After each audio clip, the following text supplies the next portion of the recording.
Okay, let's get into our first discussion now. From December 2017 to September 2018, the number of unemployed Nigerians decreased by 3.3 million. According to the National Bureau of Statistics, the number of unemployed Nigerians rose from 17.6 million to 20.9 million from the fourth quarter of 2017 to the third quarter of 2018. Now, let's take a look at the unemployment rate for the past 5 years. In the third quarter of 2017, it was 18.8%. In the fourth quarter of the same year, it rose to 20.4%. Now, in the first quarter of this year, 2018, it rose from, to 21.8% to 22.7% in the second quarter and 23.1% in the third quarter of this year. Well, those numbers, I'm sure, would be dizzying, but you need to pay a lot of attention to. Yeah, exactly. So one can understand the dynamics of what we're talking about. Now, out of the 20.9 million people who were unemployed, 8.77 million of them were first-time job seekers. 0.93 million unemployed because they lost their jobs, and 11.1% were working for less than 20 hours.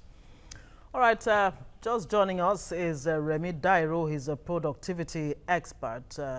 And of course, Charles Ideho has been with us already all morning. He's a journalist and social commentator. All right, 20.9. Thanks for joining us. Good morning, and the compliments of the season. Exactly. Yeah. And not forgetting economist Oluwashina Olubu on Skype. Okay. Oluwashina, good morning. Thanks for joining us. He's joining us from Canada. Good morning. Good morning. How are you doing? Very well, thank you. All right, let's begin with you, Shina Olubu, all the way in Canada. Obviously, you're enjoying your Christmas already, if it's not too cold. It's White Christmas there. Yeah. What's your take on this new figures coming from the National Bureau of Statistics? 20.9 million Nigerians are unemployed, and with a population of about 193 million, what does that mean? Thank you. To say it is very disturbing is to say the least, or to try to put it mildly. Any country that has unemployed people numbering about 20 million should never sleep with their eyes closed, because if you look at the consequences of having about 20 million people roaming about the street without having one or two things to do. Literally speaking, it's often said that an idle mind is the devil's workshop. So I think that ideally, if we are serious people, our government should not be able to sleep with their two eyes closed, and neither should citizens be able to sleep with their two eyes closed, because in terms of consequences of having those people, you're likely to have more crime rate, increase in crime rate. They're likely to have restiveness. That is why it is easier for politicians to recruit people to fulfill their bidding, because sometimes you wonder why it's easy for people who want to go into doing things that are ideally against the rules and norms of the society to recruit people. But it's easy for them, because if anybody, for whoever does not have any source of livelihood, it's easier to get the person brainwashed or lured into all manner of social vices. I expect that coming election, without trying to be a prophet of doom, that we're likely to have. It's not to say that we have not had it. We are not going to have any departure from what it has been. If anything, it might get worse in terms of political thuggery. We might see more restiveness during election. We are likely to see increase in the space of. I've talked about crime, and I mean, that's basically what it is. So it might not resonate with us if you just call those numbers in terms of numbers, but we would understand what the numbers are saying if you try to put human beings behind those numbers in terms of saying that these are people who are supposed to be breadwinners in their family. These are men who are supposed to be fathers or husbands or uncles or aunties to people who have one need or the other. Okay. That's what it is. Not Yeah, just there are real statistics. people. I like that point you made there. Now, Remy, let me come to you on this. I know you've been following this and trying to decipher how, like he said, these are real people. But when we're talking about numbers, it looks like, okay, numbers. But when you narrow it down to the people, the Adeshina or the Benga or the Abubakars and all of that, it begins to make the real sense.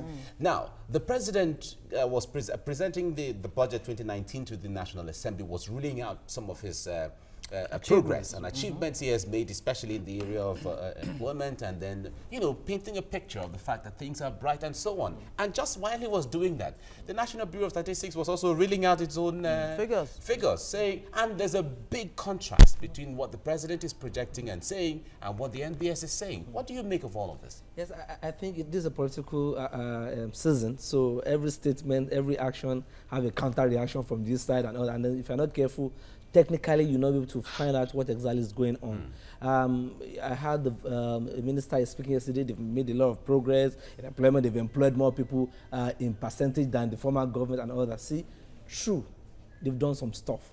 But the question is, what we have on hand is emergency. It's a time bomb. What they are doing, they are trying, but it cannot meet up with the level of unemployment every year. And one of the points I mean, when you say what they're doing, are you talking about the social intervention programs, those the NPower programs, and all of that? Because the question I want to ask is how effective? Yes, so that's what I'm going to. Are these programs? So they have the number, and I say, okay, we've given money to such number of people, we've empowered this and all that. It's a minute, very small to the capacity of the unemployment of this nation. It's an emergency. Now, the vice president, with due respect, was going to the market giving people money. Trader money. That is physical exertion of energy in the 21st century. I mean, going about giving and shaking them. How many people do you want to reach? Can you reach my grandmother in the village?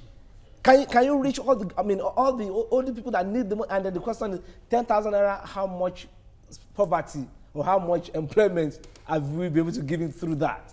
So there is emergency on ground. So what I will say is this, so that we will not politicalize this, is an emergency problem or challenge need emergency solution. We need to declare a state of emergency on unemployment.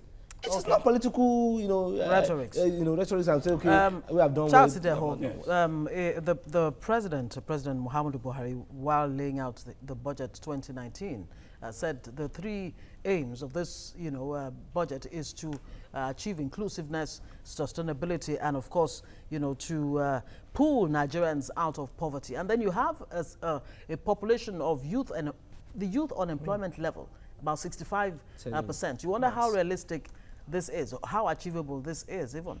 Well, Remy has said it. These are political statements that are geared towards whipping off sentiments and whipping off support of the electorate to ensure victory for the ruling government. There's even while you were reading your statistics, there's a portion you also forgot. There's also the 18.8 or so, the underemployed. Underemployed, exactly. Yes. That's we need to add. We need to tie that to it. So when you add it to the 20.9, you're almost getting about 40 million. People who are not working 40 for hours, about 20 hours 40 hours a week. So you're almost getting about 40 million people that they are not sure of when the next meal will come. And if you continue with that regime, what you are doing is that you are breeding an army of people who are going to be a menace to society, who are easy tool in the hands of politicians who want to do things that are against societal norms, if you understand what I mean. So what government should be doing, as Remy has said, is to declare a state of emergency in that aspect. Begin to arrest the drift. How would they do that? First, we were growing up in those days in Lagos in the 90s, where we had this so many textile factories. A single textile factory can employ all cadres, can employ no fewer than about 5,000 people, then you now have about 10 of that in the city. You are talking about, that's about 50,000 people immediately. Besides those who are employed directly, there is also the chain. The chain. The chain Okay, what alongside. about the cotton growers, the cotton harvesters, the spinners, those who yarn? And Nigeria doesn't seem to be doing much in that, they don't, that's what I'm saying. area. So, do you know that if government brings a policy that will bring back the textile industry, do you know the value chain? I'm telling you that more than half of what you're saying will be employed by default.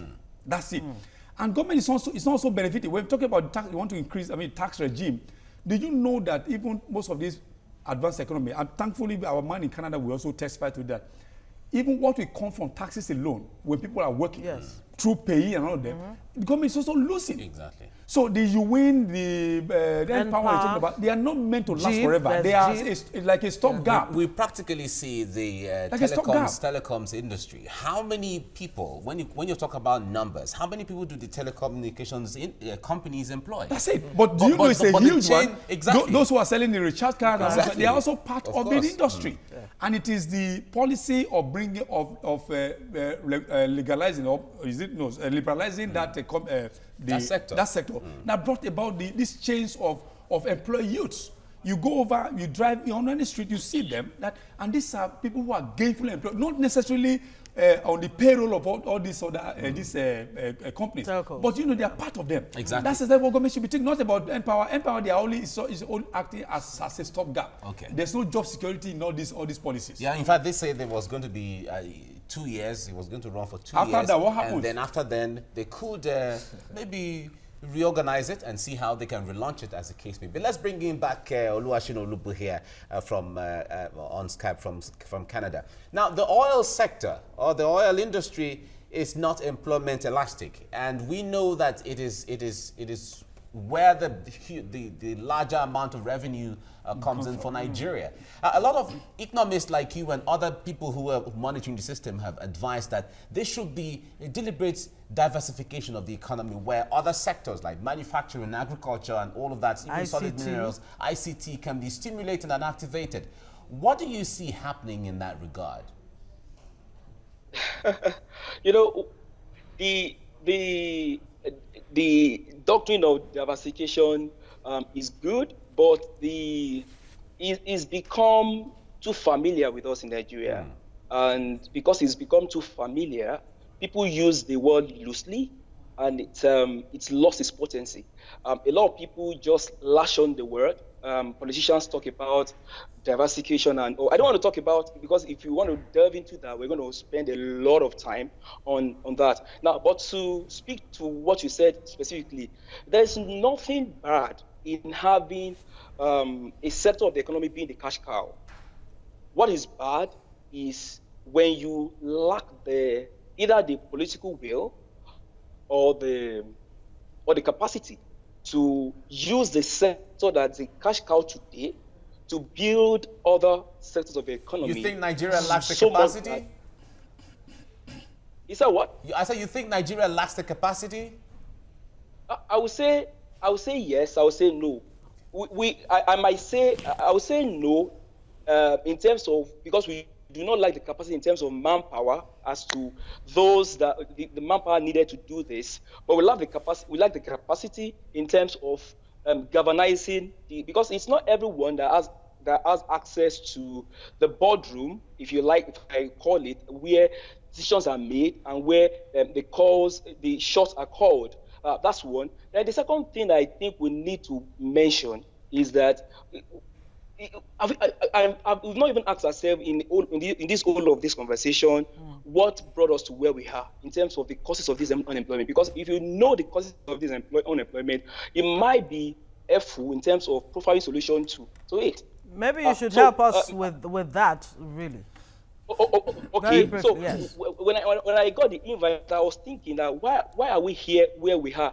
I broke the problems into three. One, legacy problem, which is more structural. Year in, year out, it's not about whether Buhari or Atiku or Jonathan, regardless of who has been our president over the years, something has been a fundamental issue in the economy, which is a taste for imports imported goods, the structure of the economy in terms of the structure of our budget, the things that we spend money on year in, year out, to give more priority to recurrent expenditure, and there's lack of political will and even sincerity on the part of people. So that's for legacy. Now, on the part of fiscal policy, I don't think we are doing enough. Now, you can't have a budget of about 8 trillion, between 8 and 9 trillion naira. That is about between 24 or 25 billion dollars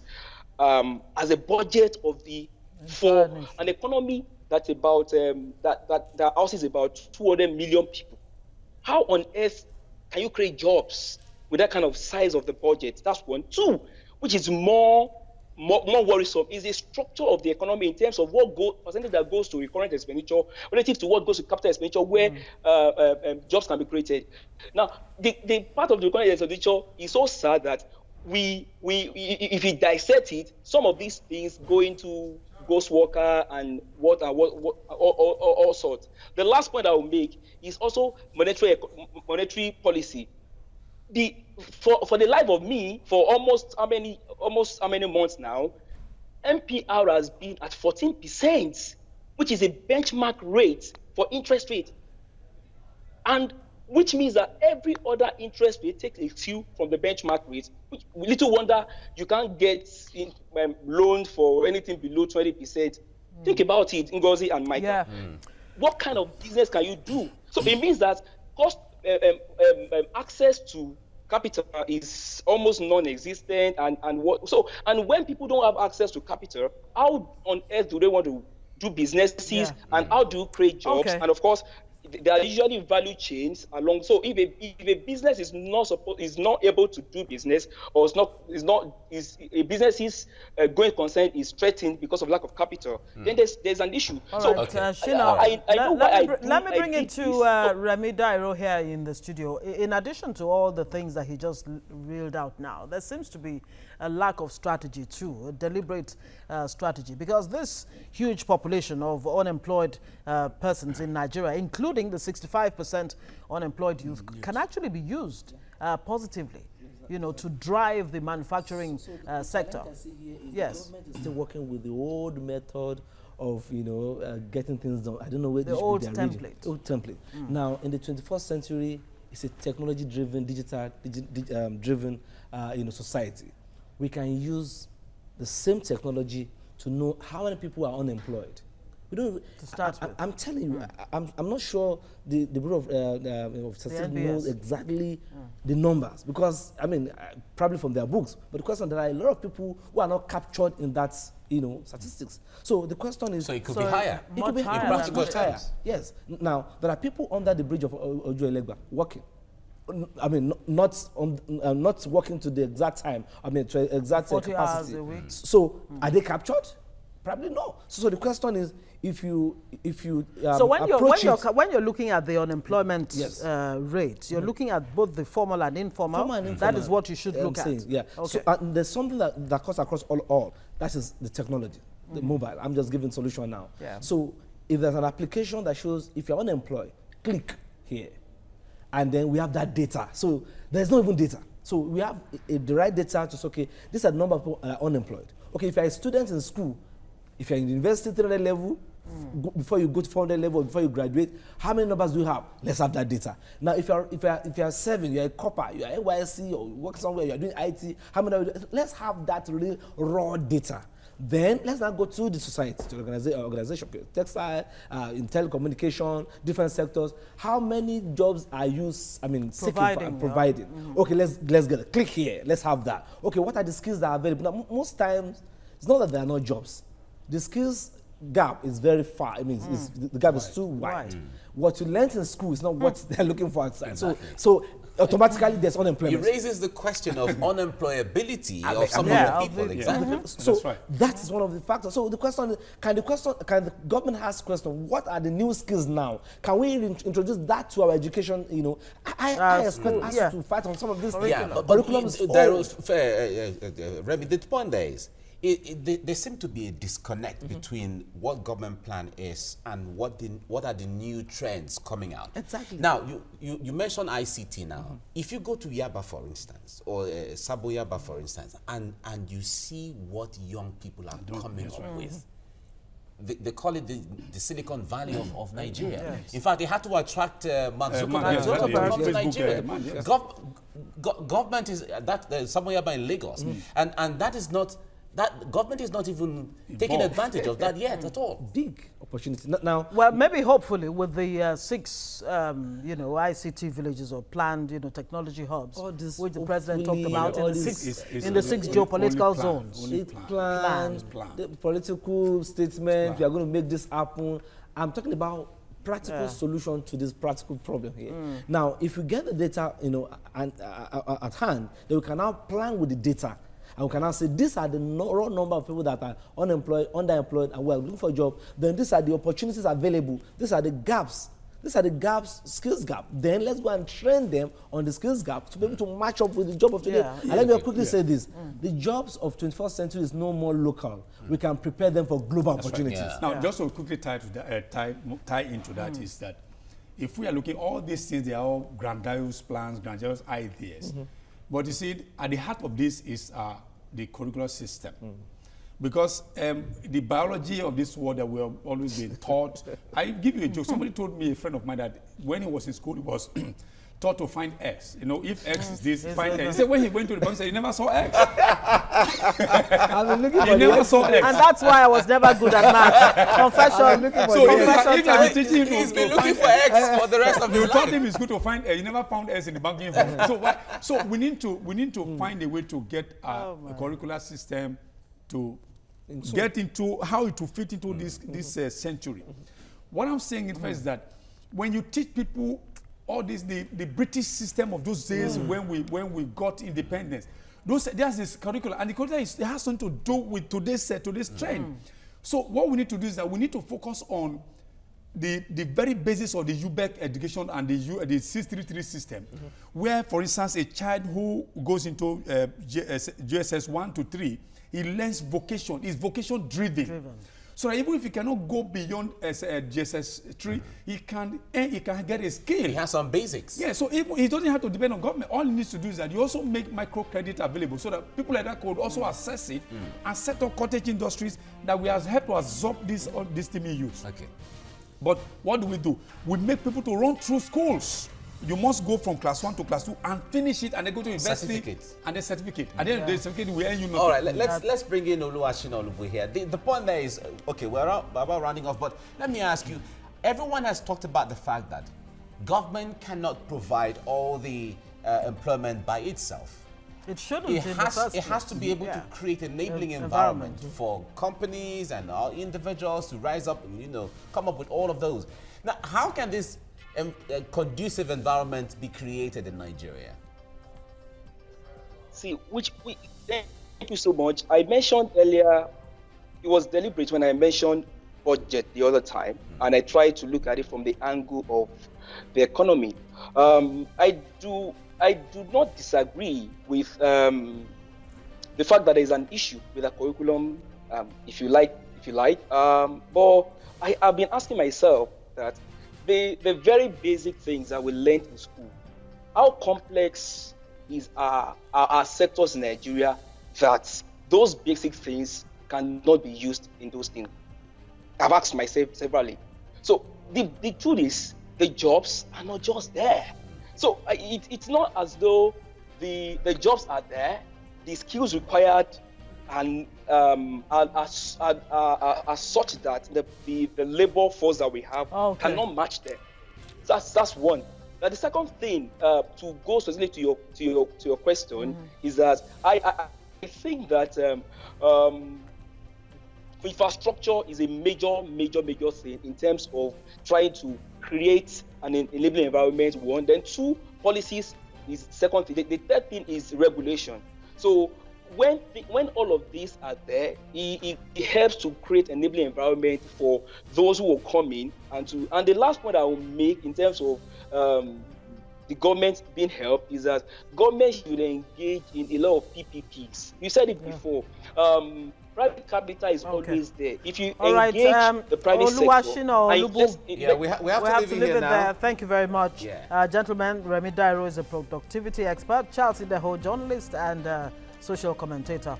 Of course, Olubu is an economist. Thank you, gentlemen, for joining us this morning. Hopefully, this time next year, the numbers would have improved. All right, we hope so. Let's go on a break, and top of the hour, the time for the news update. Stay with us on TVC Breakfast.